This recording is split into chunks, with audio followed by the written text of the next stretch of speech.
কি কাজ করতে পারে। প্রথমত আমরা শাক সবজি খাচ্ছি, ইয়েস নো খাই না? আমরা যে তরি তরকারি খাই, টিএস বলছে এই যে তরি তরকারি গুলোকে উৎপাদন করার জন্য যে স্প্রে গুলো বিশেষ করে করা হয়, যে স্প্রে গুলো তার গায়ে পোকা আসতে দেয় না। শুনছেন সবাই? তার চেহারাটাকে ভালো হতে সাহায্য করে স্প্রে গুলো বিশেষ করে, হ্যাঁ, পোকা তার আশেপাশে আসতে দেয় না, যার ফলে তার গায়ে যে কীটনাশক জিনিসগুলো সেই সবজি শাক সবজির গায়ে লেগে থাকছে, শুনতে পাচ্ছি সবাই? লেগে থাকছে। আমার দিকে মন দিয়ে শুনবেন, একদম এদিকে মন দিন। লেগে থাকছে ওইখানে দাঁড়িয়ে কি দেখলাম, তো সেইগুলোকে আপনি এরকম করে একটা পাত্রের মধ্যে, সে বালতি হোক, বড় কোনো গামলা টাইপের হোক, এরকম কোনো কিছু হোক, কোনো একটা পাত্রের মধ্যে আপনি সেইগুলোকে না কেটে, সবজিগুলোকে না কেটে, ওকে, আপনি গোটা সবজিগুলোকে, হ্যাঁ, একটু ভালো করে ধুয়ে নিলে আর একটু ভালো, নিয়ে পাত্রের মধ্যে রাখলেন। এবং এই যে স্টোনটা, যেহেতু এটা এখন আছে বলে এটাই বলছি, আর ওই যে কোম্পানির স্টোনটা বের করেছে 2 ইঞ্চি বাই 4 ইঞ্চি বাই 4 ইঞ্চি প্রায় সম্ভবত, তো ওই স্টোনটাকে আপনি পাত্রের মধ্যে রাখলেন, শুনছেন? তাহলে ওই যে কীটনাশক যেগুলো তার বডিতে বা তার কি বলতে পারেন তার কোষে কোষে যে কীটনাশকগুলো প্রবেশ করেছে, সেগুলোকে আপনার অনেক সময় আমরা ধুয়ে রান্না করছি, আবার ধুয়ে, কিন্তু সবকিছু ওইভাবে যাচ্ছে না। আর আপনি তো আপনার আঙুল, আপনার নখ দিয়ে তো কর্নার প্রত্যেকটা জায়গা তো আপনি পরিষ্কার করতে পারেন না। আপনি জাস্ট কি করছেন, চুপিতে দিয়েছেন, ব্যাস, এইটু এইভাবে কজরে নিয়েছেন, আবার নিয়েছেন, আবার কজরে নিয়েছেন, আবার নিয়েছেন, আবার এই 3-4 বার ধুয়ে নিয়ে ব্যাস রান্নায় চাপিয়ে দিলাম। কিন্তু এটাতে কি করছে কোম্পানির এই ডিভাইসটা, কি করছে, প্রত্যেকটা জায়গায় যেখানে যেখানে কোনো রাসায়নিক হোক, কীটনাশক কোনো কিছু যখন থাকবে, সেগুলোকে পুঙ্খানুপুঙ্খানুভাবে আপনাকে সেই সবজি বা যে কোনো জিনিস থেকে সেগুলোকে বের করে দেবে। যেমন ভাবে যদি আমরা বলি, আপনি ফলটাকে এইভাবে পিউরিফাই করতে পারবেন, সবজি করতে পারবেন, মাছ করতে পারবেন। আমরা আজকে মাছটা আনিনি, তো আমরা পরে আপনাদেরকে মাছ নিয়ে, আপনাদের সিনিয়ররা আপনাদেরকে দেখিয়ে দেবে।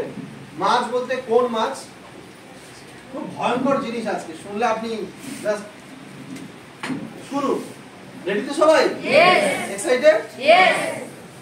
তো যে মাছগুলো চাষের মাছ, চাষ করে, জানেন তো, চাষ করে, দেখেন তো কি সব কুচে খাওয়ায়, আবার অনেক কিছু দেয় যাতে তাড়াতাড়ি বেড়ে যায়, হয় না এরকম?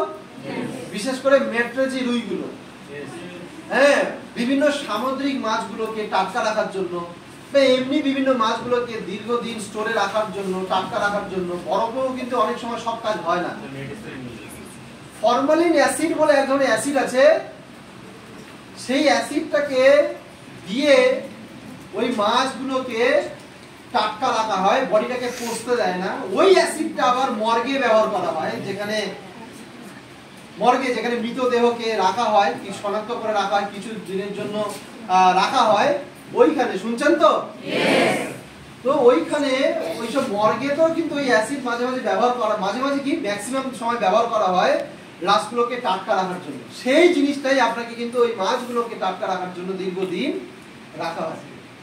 যারা আপনারা হয়তো অনেকেই জানবেন যে ট্রলারগুলো মাছ ধরতে চলে যায় সমুদ্রে, 1.5 মাস 2 মাসের জন্য চলে যায়, 4 মাসের জন্য চলে যায়, কেউ তো আবার 6 মাসের জন্য চলে যায়।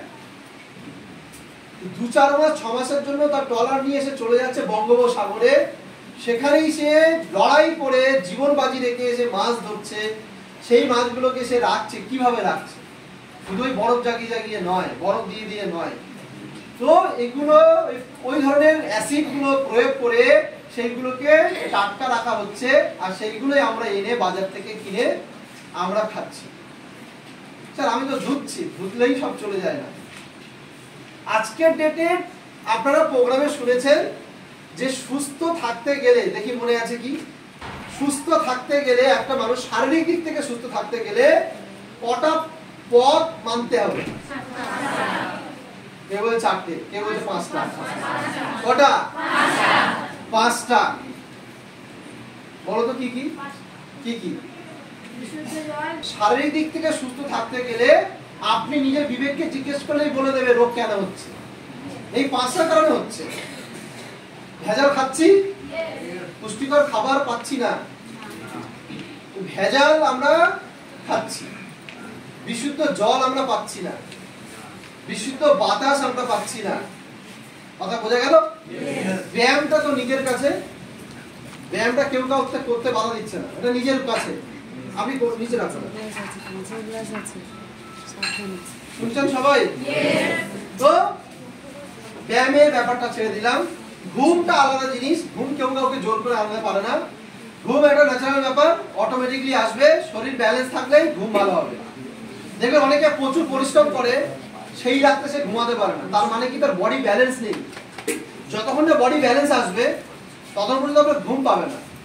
শুনছেন সবাই? তো ঠিক সেইভাবেই এগুলোকে বুঝুন। টিএস একটা স্বাস্থ্য সচেতন কোম্পানি। টিএস মাল কামানো কোম্পানি নয়। টিএস মানুষের কাছ থেকে পয়সা নিয়ে যাওয়ার জন্য টিএস আসেনি। এমনও হাজার কোম্পানি আছে অল ওভার ইন্ডিয়াতে যাদের কাছে এরকম কোনো ইম্পর্টেন্ট ডিভাইস নেই, কিন্তু তাদেরও কোম্পানির লোকেরা বিএমডব্লিউ, অডি, মার্সিডিজ প্রচুর কোটি কোটি টাকা কামাচ্ছে। ডক্টর লিজিনিয়ান চাইলে ওইভাবেও ব্যবসা করতে পারতো, যেহেতু তারা সবাই করছে। Yes no? এমনও কোম্পানি আছে অল ওভার ইন্ডিয়াতে, নাম ধরা বারণ তাই ধরছি না, এমনও কোম্পানি অল ওভার ইন্ডিয়াতে আছে যারা শুধুমাত্র খাওয়ার প্রোডাক্ট নিয়ে কাজ করছে, তাদের কাছে কোনো মেশিনারি পার্ট নেই। ডক্টর নিজে কি দায়ে পড়েছিল, তারাও তো কোটি কোটি কামাচ্ছে, বছরে একবার চ্যারিটি করে না।